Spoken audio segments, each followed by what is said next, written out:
ప్రభు అయిన యేసుక్రీస్తు నామములో మీకు సమాధానం కలుగునుగాక. షలోం. ఈ ఉదయకాల సమయంలో ప్రభు మీకు ఇస్తున్న శ్రేష్టమైన వాగ్దానము మొదటి సమూయేలు గ్రంథము 12వ అధ్యాయము 20వ వచనము. ఆయనను అనుసరించుచు పూర్ణ హృదయముతో ఆయనను సేవించుడి.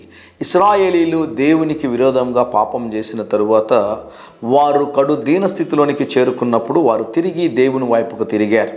దేవునికి మానవునికి మధ్యలో దేవుడు సమూయేలును ప్రవక్తను ఉంచాడు. సమూయేలు దగ్గరికి వచ్చి అంటారయ్యా, మేము దేవునికి విరోధంగా పాపం చేసి ఉన్నాం, మా పక్షాన ప్రార్థన చేయన్నప్పుడు సమూయేలు తప్పకుండా మీ కొరకు ప్రార్థన చేస్తాను, మన దేవుడు ప్రేమ కలిగిన దేవుడు, ఆయన కనికరము కలిగిన దేవుడు కనుక మీ మీదకి రావాల్సిన కీడును తీసివేసి దేవుడు మేలును చేస్తాడు, అయితే మీరు ఆయనని సంపూర్ణముగా, అందుకనే వాక్యం అంటాను చూడండి, పూర్ణ హృదయముతో ఆయనను సేవించుడి.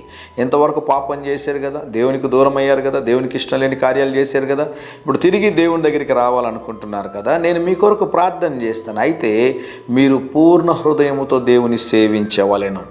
ఈ ఉదయకాల సమయంలో మీకు ఒక మాట చెప్తున్నాను, ప్రపంచంలో ఎవరు కూడా 100% పర్ఫెక్ట్ కాదండి. మనము ఎవ్వరం కూడా పరిశుద్ధులం కాదు. పరిశుద్ధులుగా ఉండడానికి ప్రయత్నం చేయాలి, ప్రయాసపడాలి.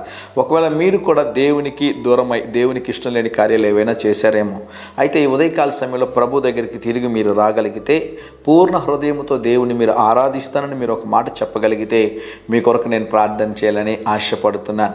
మన జీవితాన్ని సంపూర్తిగా ప్రభువుకి సమర్పించినప్పుడు దేవుడు చేసే కార్యాలు ఏంటో తెలుసా?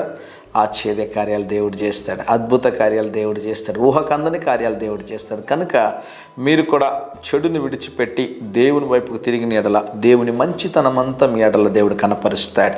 ప్రార్థన చేస్తాను, తలలోంచుతారా? ఒకసారి ప్రభుకి మీ జీవితాన్ని మరొకసారి సంపూర్తిగా సమర్పిస్తారా? ప్రేమ కలిగిన మా యేసయ్యా, దయగలిగిన మా తండ్రి, ఉదయకాల సమయంలో మా ప్రియులు మీకు విరోధముగా ఏ పాపము చేసినా కూడా ప్రభా వారిని క్షమించి తిరిగి నీ వైపుకు నాయన నడిపించుమని, ఈ దినం మీ సన్నిధిని తోడుగా ఉంచి ప్రభా వారు తలపెట్టే కార్యములో జయమును అనుగ్రహించుమని యేసు నామములో ప్రార్థిస్తున్నాము తండ్రి. ఆమేన్, ఆమేన్.